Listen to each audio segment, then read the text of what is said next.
Jangan lupa subscribe channel YouTube TVRI Bengkulu, like, komen, dan nyalakan notifikasinya.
Baik, terima kasih untuk Berenda Bermusik telah membawakan lagu untuk kita semua. Kita lanjutkan diskusi kita mengenai diet sehat yang sedang marak pada saat ini adalah mengenai obat-obatan nih dok. Banyak banget obat-obat yang udah beredar luas dan bisa dibeli di pasaran, bebas nih oleh siapa aja bisa beli tanpa resep dokter. Baik itu penurunan berat badan ataupun kenaikan berat badan yang paling banyak nih dok ya. Menurut pendapat dokter sendiri gimana sih dok untuk obat-obatan tersebut? Apakah emang ternyata aman nih? Kalau di udah BPOM udah pasti aman dikonsumsi oleh masyarakat luas, khususnya banyak banget remaja nih dok yang dari SMP mungkin udah mulai mengkonsumsi obat-obatan seperti itu dok. Kalau misalnya tentang obat-obatan nih, balik lagi kalau misalnya namanya obat-obatan baik itu sudah BPOM ataupun tidak, kita harus tetap balik lagi nih, kita harus konsultasikan dulu ke dokter yang punya kompetensinya. Seperti misalnya dokter gizi klinik yang bisa kita tanyakan atau konsultasikan tentang penggunaan obat-obatan tertentu. Nah, kalaupun misalnya kita mengkonsumsi obat-obatan tersebut, pasti kita harus mengkonsumsi makanan juga. Apakah makanan tersebut sesuai dengan kebutuhan kita? Apakah jumlah kalorinya cukup untuk kita? Apakah balik lagi tadi seperti kualitas dan kuantitasnya bagaimana? Jumlahnya bagaimana? Jadi tetap harus kita konsultasikan apakah dengan mengkonsumsi obat-obatan tertentu tersebut bisa ada beberapa yang mengatakan bahwa menghambat penyerapannya lah atau segala macamnya, atau ada juga obat-obatan yang bahkan hanya mengeluarkan cairan dalam tubuh kita saja. Padahal nih nggak bisa kita pungkiri bahwa 60% dalam tubuh kita ini kan cairan ya, air.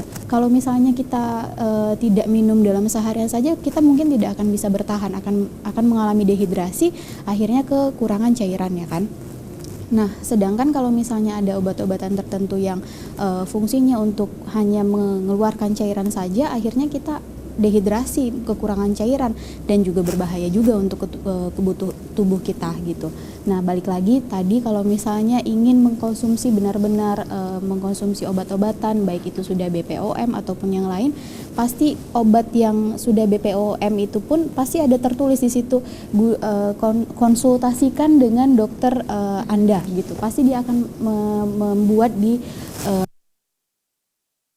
sisinya lah atau di tempat kemasannya pasti akan ada. Nah, jadi memang seharusnya mau kita untuk kebaikan kita, ya kita harus konsultasikan dengan orang yang berkompeten dulu. Kita harus konsultasikan dulu bagaimana konsumsi makanannya kah, atau misalnya seperti yang tadi dijelaskan tentang isi piringku itu sudah cocok kah, karena setiap individu kan berbeda-beda, baik itu dia memang ternyata ada penyakit penyertanya, ternyata dia harus diet garam, dia harus ada hipertensinya harus diet garam, ada diabetesnya harus diet gula gitu, karbohidrat harus diperhatikan jumlahnya.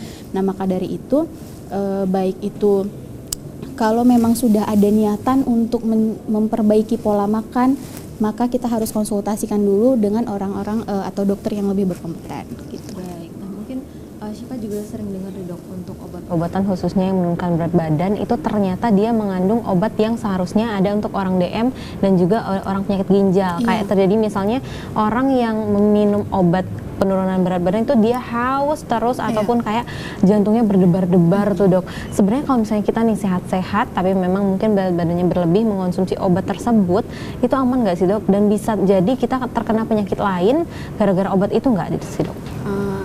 Sebenarnya kan kalau sudah balik lagi nih, kalau misalnya kita diresepkan dengan obat-obat sebenarnya untuk obat untuk pasien dengan riwayat penyakit diabetes ataupun misalnya dengan riwayat hipertensi, maka dia khusus obat itu kan memang berarti untuk pasien hipertensi ataupun dengan orang yang mengalami diabetes.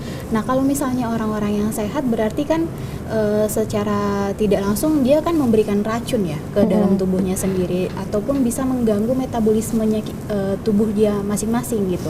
Nah, maka dari itu untuk obat-obatan yang bisa dijual bebas gitu ataupun apotek sendiri bisa mengeluarkannya tanpa adanya resep dokter gitu, maka bisa saja obat-obat misalnya seperti tadi yang Syifa sebutkan tentang obat yang seharusnya diminum oleh orang yang punya diabetes ataupun orang yang punya hipertensi dikonsumsi oleh orang yang sehat, ya berarti kan dia memasukkan racun juga ke dalam tubuhnya. Intinya dia akan mengganggu metabolisme. Kalau kasus-kasus yang seperti hipertensi, diabetes itu kan adalah penyakit yang rata-rata metabolismenya yang terganggu. Nah, kalau misalnya kita memberikan booster, itu kan istilahnya seperti memberikan booster ke metabolisme kita untuk lebih banyak melakukan metabolisme ke zat-zat tertentu di dalam tubuh. Jadi kalau misalnya dikasih suplemen-suplemen tertentu atau misalnya obat-obat yang tidak sesuai kepada orang sehat, akhirnya bisa saja metabolismenya jadi terganggu. Padahal mungkin bisa metabolisme dalam sehari itu baik, akhirnya karena diberikan booster, yang dianggap booster itu, jadi akhirnya kelelahan metabolismenya, jadi tidak maksimal lagi melakukan metabolisme dalam sehari. Itu bisa jadi efeknya ke yang lain juga ya dok, nantinya bukan pada saat hari itu aja tapi mungkin efek jangka panjangnya nanti ada ya dok ya. Nah, mungkin bicara tentang efek jangka panjang nih bisa dijawab oleh dokter Elsa. Kita beralih dulu ke dokter Elsa ya dok. Sebenarnya efek jangka panjang dari obat-obatan itu kan tentunya ada dok ya. Bagi kita yang orang-orang sakit aja tentunya efeknya di nomor 2 kan dulu nih. Yang penting yang pertama diobati dulu penyakitnya. Nah, kalau misalnya untuk orang sehat yang mengkonsumsi obat tersebut, efek jangka panjangnya pada saat dia tua nanti kelihatan nggak sih dok sebenarnya? Saya kira ini sangat menarik ya Syifa ya, karena belakangan ini memang dilihat dari medsos manapun sudah banyak yang menggembar-gemborkan yang jenis-jenis diet yang menurutnya memang saya aja yang melihatnya cukup tertarik seperti itu ya. Ada yang dalam 1 bulan bisa menurunkan 20 kilo seperti itu ya, dengan bermacam-macam jenis supaya seseorang itu tertarik. Nah, jadi dari Dokter Maura tadi kita juga ngambil kesimpulan. Jadi yang namanya obat kita harus hati-hati. baik itu obat vitamin, yang namanya obat itu adalah zat kimia dan dalam artian itu adalah zat beracun. Nah, memang harus dikonsumsi dengan memperhitungkan lebih banyak manfaatnya daripada tidak bermanfaatnya, seperti itu ya.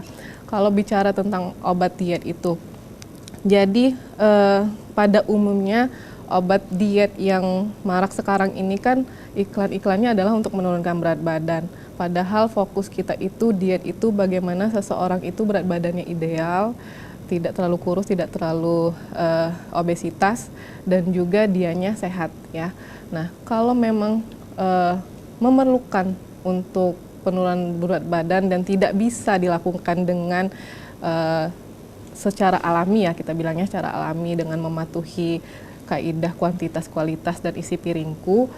Dan yang harus diingat adalah harus memang konsultasikan dengan orang yang ahli, gizi klinik misalnya, seperti ya, gizi klinik. Nah, yang harus dinotis adalah efek samping dari obat diet ini juga sudah banyak iklannya, seperti itu ya, juga sudah banyak di medsos yang menampilkan kalau seseorang itu bahkan ada yang meninggal karena minum obat diet. Salah satunya karena dehidrasi, seperti itu ya. Jadi obat diet itu kebanyakan dia mengandung orlistat namanya. Orlistat ini dianya itu dia kerjanya adalah untuk merangsang kontraksi usus besar supaya seseorang itu makan dan cepat keluar, istilahnya seperti itu ya. Jadi tidak ada penyerapan di dalam tubuhnya sehingga tidak ada pembentukan kalori yang berlebihan, tujuannya seperti itu. Tetapi yang perlu dipahami, obat untuk misalnya obat untuk aku belum tentu cocok untuk Siva, seperti itu ya. Malah paracetamol pun dimakan obat orang satu, yang satunya ada yang alergi, analoginya seperti itu. Jadi tidak bisa disamakan satu orang berhasil, yang lainnya juga akan berhasil minum obat itu tanpa pengawasan orang yang ahli. Jadi dia mengandung orlistat untuk merangsang kontraksi usus besar sehingga dia nanti akan buang air besar dengan frekuensi yang sering. Nah, kalau seseorang itu tidak paham kalau buang air besarnya itu sudah melebihi frekuensinya atau malah berlebihan, inilah yang diwaspadai dehidrasi itu. Nah, jadi dari dehidrasi, kalau dianya tidak ngeh seperti itu ya, kalau dehidrasi ini adalah awal yang sesuatu yang berbahaya, ya bisa mengakibatkan kekurangan cairan, kekurangan energi, nanti jatuhnya ya fatalnya ya bisa dehidrasi yang berat, malah bisa menimbulkan kematian, seperti itu. Yang kedua yang harus diwaspadai adalah ketergantungan obat. Jadi obat diet ini sudah banyak yang penelitian yang mengatakan bahwa sudah ada beberapa yang ketergantungan obat. Nah, ketergantungan obat ini juga harus dipahami.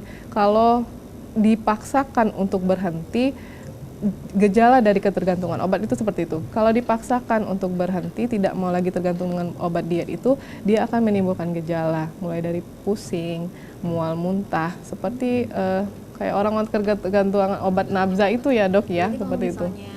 Obat-obatan itu bisa juga mengurangi penyerapan dari asupan-asupan makanan ya dok ya. Nah, bagi pemirsa juga harus hati-hati untuk mengonsumsi obat tersebut karena bisa jadi asupan makanan yang kita konsumsi itu nggak ada kuat di dalam tubuh kita. Akan kita lanjutkan diskusi kita selanjutnya pada wawancara berikut ini. Tetap bersama kami di Berendo TVRI Bengkulu.